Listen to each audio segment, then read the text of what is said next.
Domestic violence can affect the entire family. It's not just the offense itself, but the fallout of the entire trial process and what happens after the judge's decision. It doesn't just affect the person charged with it, it affects the entire family for years to come. Domestic violence can range from misdemeanors to very serious felonies.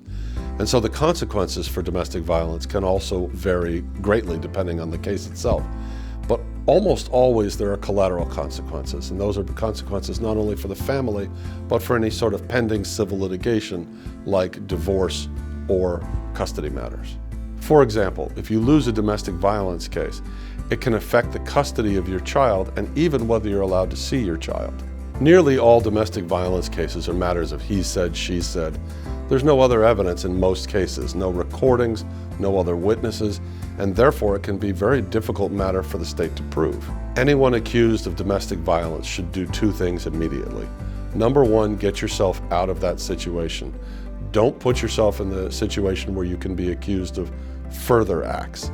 Second, immediately contact an experienced domestic violence attorney.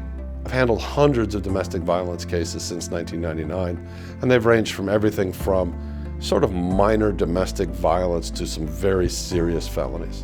I think what's important in an attorney for a domestic violence case is somebody who wants to look at it as a whole matter, not just a crime.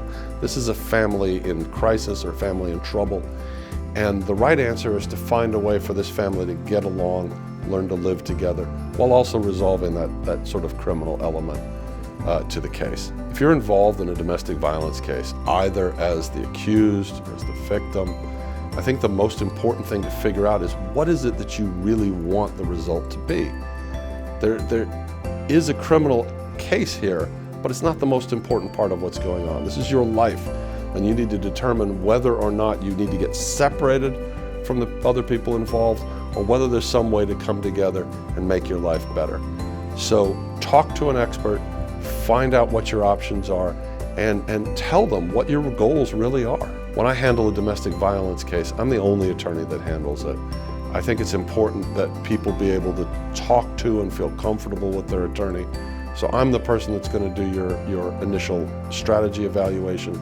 I'm the person that's going to be with you at every element of the case, and I'm the person that's going to sort of walk you through it from beginning to end.